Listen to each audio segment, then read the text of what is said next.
Olá, está no ar o TV Câmara Entrevista. No programa de hoje, o nosso assunto será novamente a disputa eleitoral nesse ano de 2022. Mas dessa vez, o nosso objetivo por aqui é entender como fica o cenário parlamentar brasileiro a partir de uma eleição tão polarizada como foi o último pleito eleitoral aqui no nosso país. E para falar justamente sobre esse assunto, estamos recebendo hoje, aqui nos estúdios da TV Câmara, o cientista político e professor da PUC-RS, Augusto Neftali. Então, Augusto, seja muito bem-vindo ao TV Câmara Entrevista, tudo bem? Obrigado, Matheus. Um privilégio estar falando contigo novamente. E de imediato, Augusto, eu quero saudar a sua participação hoje aqui no TV Câmara Entrevista e aproveitar para lhe perguntar como fica o diálogo a partir dessa eleição, que a gente sabe que foi bastante polarizada e tida como dois pensamentos opostos no nosso país. Como deve ficar o diálogo a partir do novo poder instalado já a partir do início do ano que vem? Perfeito. A gente tem utilizado esse conceito, de polarização para falar sobre a política brasileira. Agora é interessante notar, que a política no Brasil, ela tem dois polos, o que em parte já é consequência do próprio regime presidencialista, quer dizer, a gente está elegendo uma pessoa. E isso acaba concentrando votos naquelas pessoas, aqueles candidatos que têm mais chances de vitória, o que causa, vamos dizer assim, esse sentimento de polarização. Além disso, a ideia de polarização, ela implicaria num afastamento ideológico entre as candidaturas, entre as forças políticas. De certa forma, isso também aconteceu no Brasil recente, na medida em que a diferença ideológica entre a candidatura do Jair Bolsonaro e do Lula é muito superior àquela que a gente encontrava anteriormente entre as candidaturas do PT e do PSDB. Ainda assim, a candidatura do Lula, ela fez um movimento que não foi de polarização em relação à candidatura do Bolsonaro, mas foi um movimento de aproximação do que a gente pode chamar, de uma opinião média do eleitorado. Como que ele faz isso? Ele faz isso chamando para a chapa presidencial a candidatura do Alckmin, por exemplo. Quer dizer, se fosse polarização ideológica no sentido mais claro, vamos dizer assim, radicalização, bom, ia preferir um vice que fosse mais de esquerda. No entanto, ele faz esse movimento que é um movimento de aproximação aproximação de adversários. Isso tem facilitado já nesse momento da transição. A gente vê que quem está conduzindo a transição do governo é o próprio vice, é o Alckmin, que por conta de não ser alguém reconhecido como alguém de esquerda, muito pelo contrário, ele já consegue criar essas pontes entre partidos e parlamentares que talvez fossem mais reticentes caso fosse um governo, um próximo governo, uma candidatura do Lula apenas do PT. Então a gente vê que já nesse momento das eleições foram criadas alternativas para que a polarização sentida no momento eleitoral não se reproduzisse da mesma forma, com a mesma força, no momento do governo. Então a gente pode encontrar, já nesse momento, e a gente espera que isso continue, uma mediação que acontece pela atuação tanto do Lula, quanto do Alckmin, quanto das lideranças congressuais, que tende a não supervalorizar o aspecto ideológico no sentido de exclusão, mas colocar em primeiro plano os aspectos mais pragmáticos da governabilidade, ou seja, de pensar as propostas que são as propostas prometidas na campanha, intencionadas pela própria candidatura do Lula, mas de moderá-las no sentido de que tenha uma aprovação no Congresso, e também tenha um grau de aceitação social que seja superior àquele que se poderia imaginar a partir dessa ideia da polarização. Agora, Augusto, a gente tem acompanhado dois movimentos distintos, creio eu. Um formal do governo, com aproximação, com pontes sendo construídas, principalmente a partir do trabalho e da unificação tentada por Geraldo Alckmin no Congresso, enfim, nesse trabalho de transição dos governos, dessa forma mais formal do governo, mas nas ruas ainda encontramos essa dita polarização e ela parece não ter fim. Por que essa diferença entre a formalidade do governo e a aceitação oposição, inclusive, do que ainda é o atual governo por parte das eleições, enquanto nas ruas ainda vemos essa polarização tão grande? Assim, do ponto de vista agora, então, falando de fora da política institucional, né? A gente tem uma situação que para nós é muito estranha. É a primeira vez que a gente vê uma resistência, né, injustificada ao resultado das eleições, né, o que se manifesta em protestos que pedem que, né, não seja acatado o resultado das urnas. Então, de fato, isso indica, né, que uma parte da população, de fato, está muito polarizada, no sentido de que está tão convicta de que a sua posição é não só correta, mas também no sentido de negar a legitimidade do campo adversário. É uma situação delicada, inclusive porque tem impacto social, político relevante, em especial quando afeta a economia, as estradas, a mobilidade. Mas a gente tem visto movimentos, tanto políticos quanto institucionais, no sentido de tentar conter esse movimento, né? Tanto no sentido de demonstrar a legitimidade das eleições, quanto no sentido de dizer que o caminho não é por aí. Mesmo no próprio grupo do Bolsonaro, a gente observa que o próprio presidente, né, ele, quando se manifesta contrariamente, por exemplo, ao trancamento das estradas, né?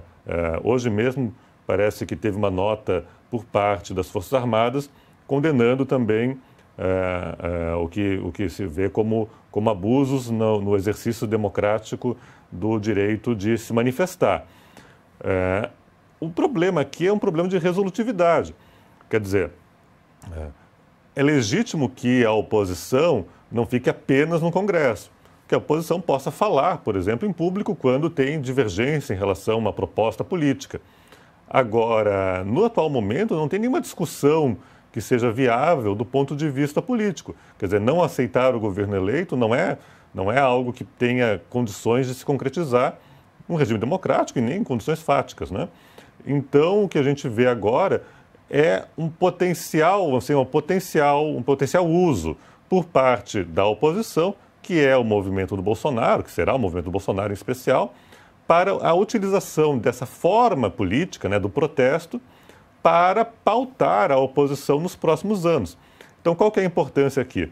Quando ocorrerem reformas, quando o presidente Lula e o seu governo encaminhar medidas legislativas, por exemplo, ou quiser mudar as políticas atualmente implementadas pelo Jair Bolsonaro, vai ter o debate no parlamento.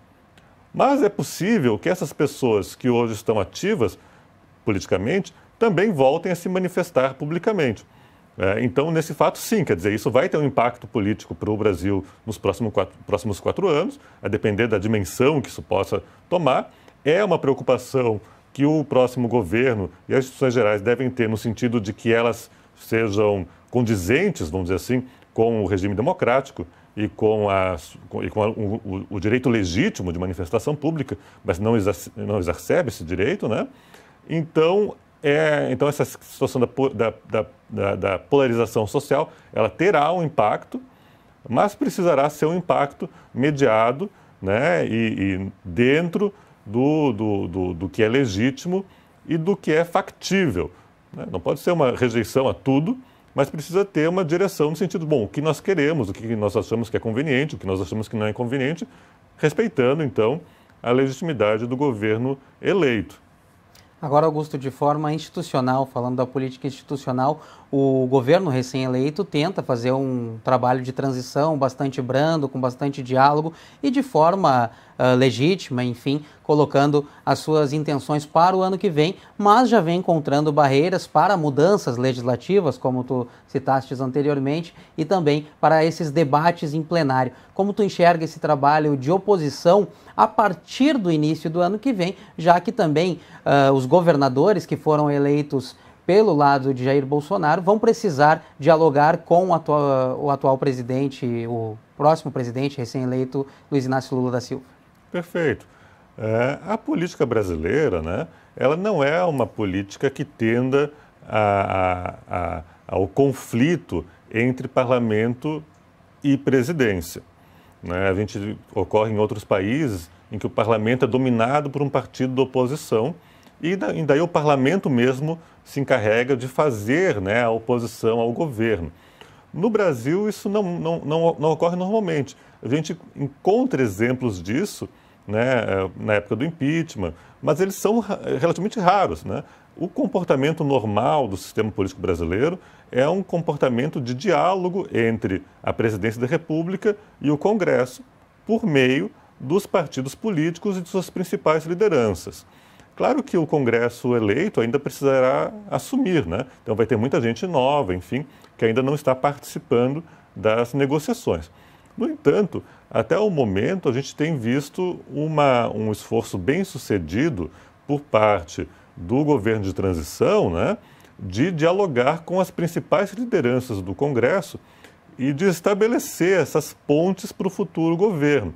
Assim, um sistema democrático normal, a gente espera que exista tensões, quer dizer, que o presidente queira encaminhar uma proposta, o parlamento queira mudar essa proposta, queira, né, por exemplo, né, essa proposta é muito esquerda, muito direita, quer mediar ela, quer colocar determinados pontos a mais, menos pontos. Então, esse diálogo, essa forma de produção da legislação, ele é normal e não tem nada de errado com isso, né? Então, o que deve ser evitado, e a gente acha que existem as condições para que isso seja evitado, é quando se chega num estado de paralisia decisória, que é quando o parlamento resolve impedir o presidente de governar e o presidente, né, resistindo, atua contra as regras da democracia e do parlamento. Isso é muito preocupante porque causa paralisia decisória, o que vem com possivelmente crise econômica, empobrecimento, enfim, a gente já viu isso acontecer. Então, essa situação drástica, ela deve, eu imagino que tenha, não só as condições, como o interesse dos políticos atualmente de evitar tal situação, e que os conflitos entre presidência e parlamento sejam mediados, né, de maneira sensível, enfim, né, e as tensões sejam dialogadas e os melhores resultados possíveis sejam alcançados dentro do que é viável, tanto político quanto economicamente. E falando um pouco da participação, do protagonismo desses dois principais agentes dessa polarização, que nós vimos que é o Luiz Inácio Lula da Silva e o Jair Bolsonaro, como eles podem influenciar a partir do ano que vem em acalmar os ânimos ou em aumentar essa polarização? Sim. Bom, qual o papel deles? Perfeito. O principal agente nesse processo será, sem sombra de dúvidas, o presidente eleito, o presidente Lula, né? Ele já tem demonstrado esse interesse de acalmar os ânimos ou de dobrar a página das eleições, que foram eleições muito duras, muito polarizadas nesse sentido, né? E tentar governar de maneira a demonstrar uma ampliação, né, dos interesses, dos pontos de vista e das posições representadas dentro do seu governo. Então, claro que também existem aqui os compromissos de campanha, enfim, de toda a mediação, mas esse nível de tensão, ele é normal do governo, né? Ninguém governa, né, nem sempre um voo de brigadeiro, né? Quer dizer, vai ter tensões, vai ter problemas, vai ter que fazer escolhas que nem sempre são fáceis, essas escolhas serão feitas. Então, a presidência do Lula, ele é uma pessoa muito experiente, né? É um novo mandato com novos atores políticos, então realmente a gente não é possível a gente, né, definir de maneira precisa como vai ser o próximo governo, mas a gente vê então movimentos no sentido de realizar esse governo, enfim, com uma estrutura que vá de encontro, né, ou seja, contrária à polarização. Então a gente vê esse interesse por parte do governo. Claro que tem agora a dimensão da oposição, né? Como que a oposição vai se relacionar com o governo eleito. E aqui a gente tem, me parece, duas variáveis. A primeira é a oposição congressual, composta pelo PL, o partido atual do presidente Bolsonaro, e também outros partidos que apoiaram, como republicanos, o próprio PP, né? Em que a gente tem interesses que são mais ideológicos, de manter a oposição para viabilizar as suas candidaturas como claramente de oposição nas próximas eleições. E a gente também tem aquele interesse, que é o interesse mais pragmático dos deputados, que precisam mostrar serviço para o eleitor. Precisam, né, que as políticas públicas, de fato, encontrem os interesses daquelas pessoas que votaram neles próprios, para que eles se mantenham viáveis nas próximas eleições e que, portanto, precisam dialogar com o governo. Então, do ponto de vista do parlamento, a gente tem incentivos, enfim, tem motivos para crer também que não haverá, não necessariamente ocorrerá uma cisão entre os poderes.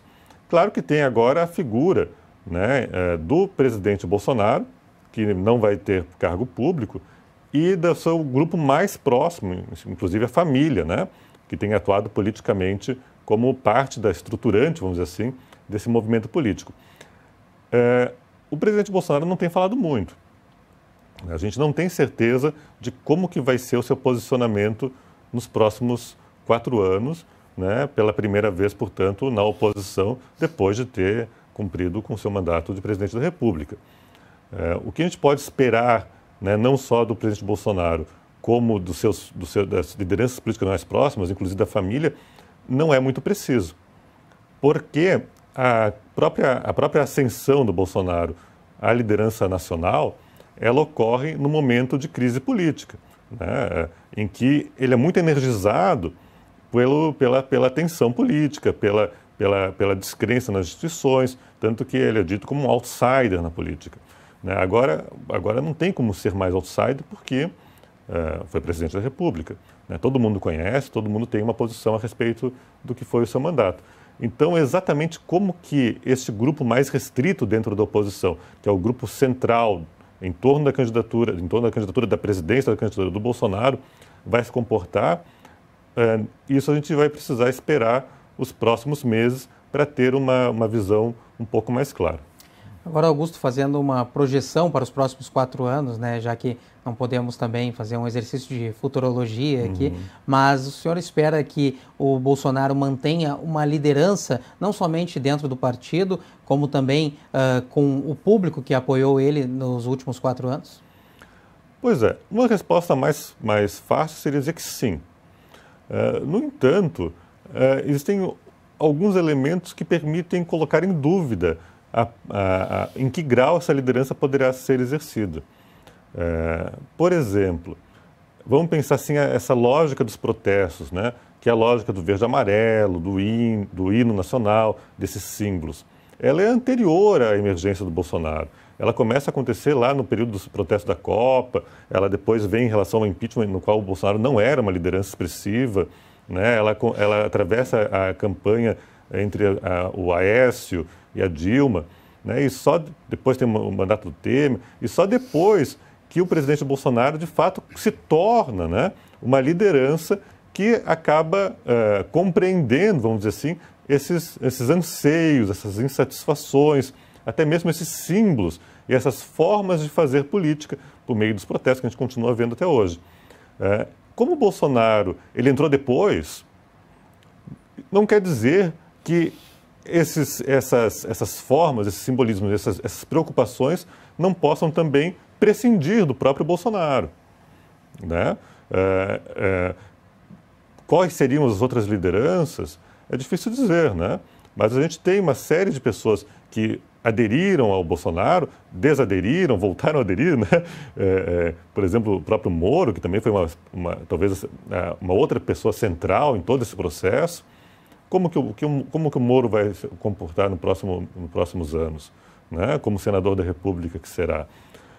Então, os próximos 4 anos, os próximos 2 anos, eu espero que existam mudanças importantes, né? E que exista, de fato, uma competição dentro do campo do bolsonarismo, que depois não, né, que talvez limitando o bolsonarismo a uma margem menor dentro desse grupo de pessoas que tem esse conjunto de preocupações, e tensões, né, tensões ascendentes em relação a essas outras lideranças que também podem se importar com o futuro desse movimento. A gente vê, por exemplo, o Tarcísio de Freitas, governador de São Paulo, o próprio Zema em Minas Gerais, são pessoas que terão muito poder daqui para frente e que poderão ter, eventualmente, interesses políticos para suas carreiras divergentes daqueles, né, do Bolsonaro e do seu grupo familiar mais restrito.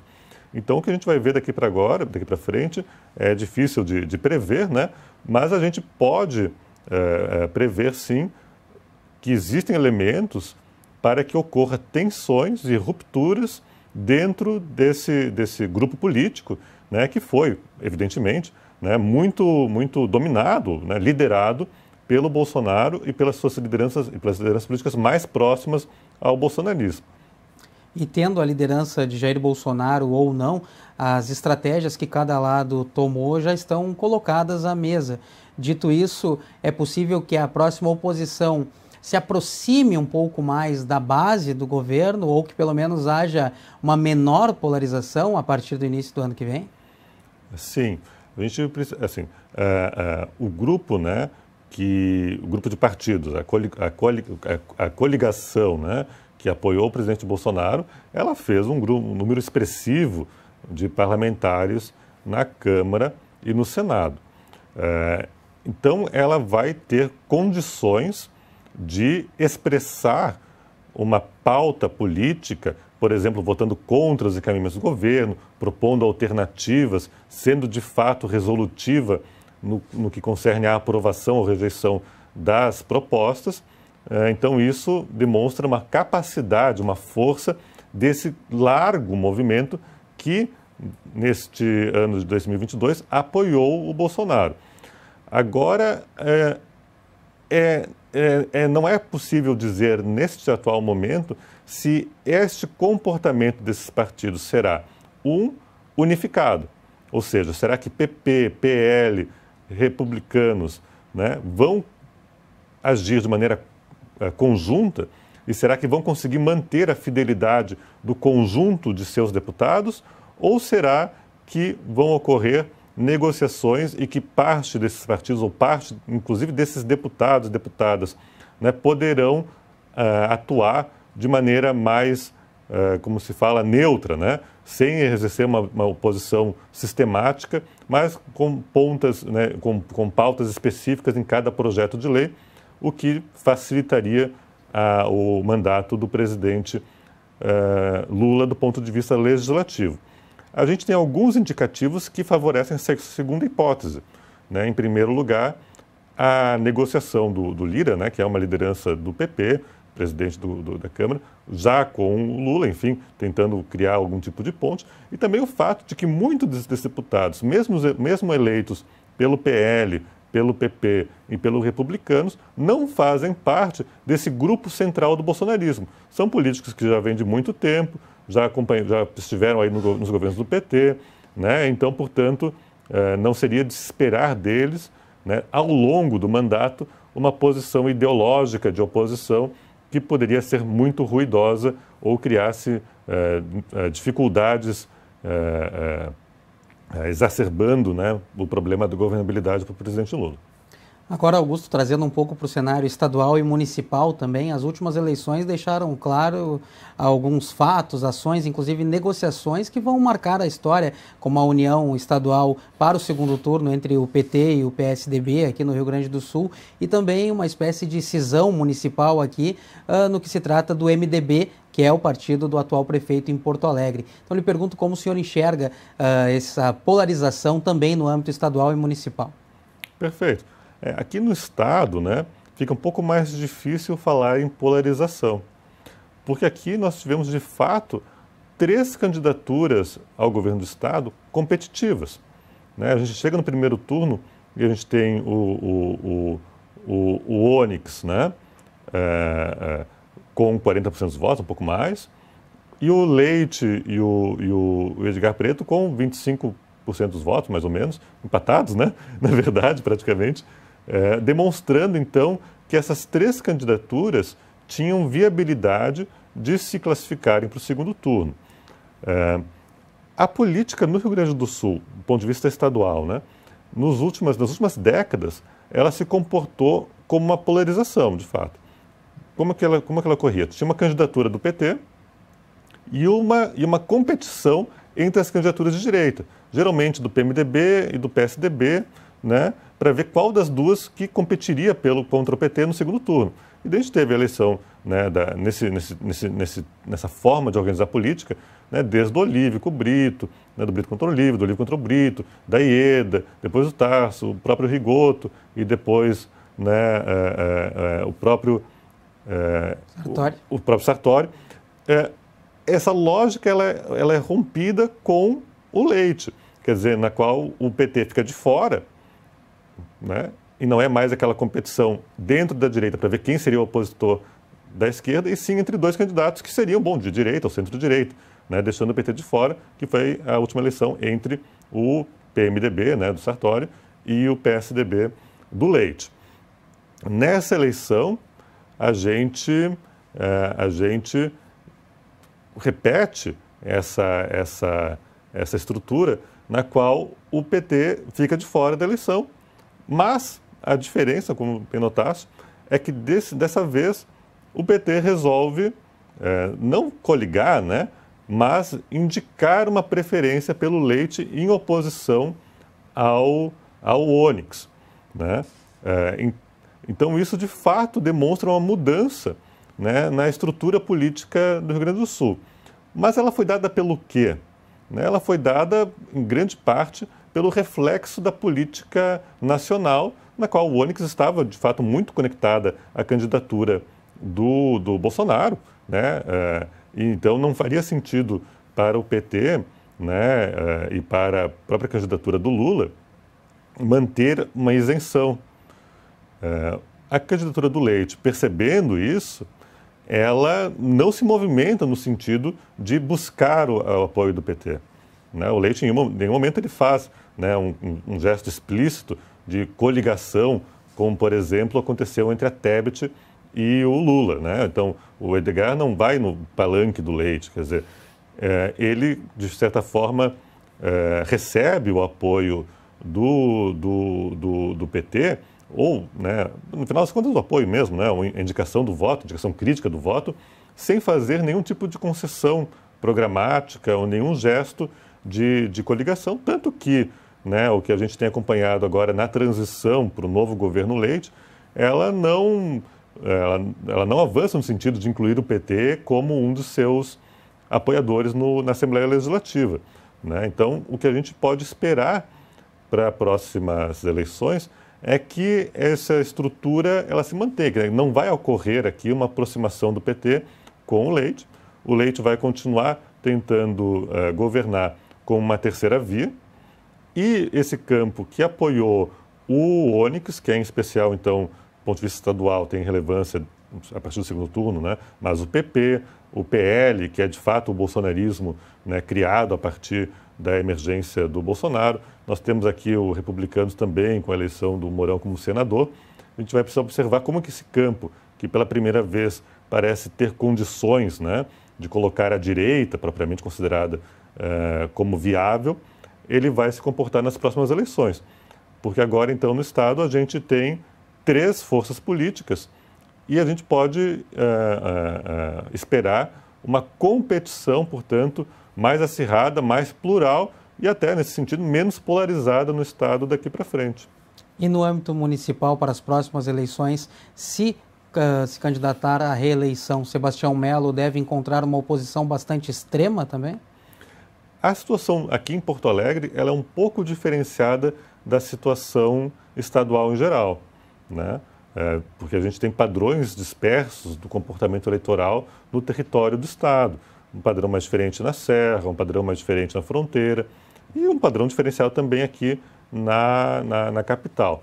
Aqui na capital, se a gente for ver os votos para governador, né, a gente vê que o que aconteceu foi que o Leite e o Edgar Preto, então, portanto, o PSDB, né, a terceira via, e o PT ficaram na frente com 35% dos votos, mais ou menos, e esse candidato da direita, que seria o Onyx, do PL, do bolsonarismo, ficou atrás dessas duas candidaturas. Né? Então, aqui em Porto Alegre, se a gente for extrapolar o comportamento do eleitor no governo estadual, né, para o governo estadual, para a eleição municipal, a gente pode esperar melhores condições de que um candidato de esquerda chegue ao segundo turno da eleição municipal. Mas tem muitas complicações, em especial porque a gente tem aqui a figura do prefeito Melo, né? Que, se você lembrar, vai apoiar, contrariamente à posição do seu partido, né?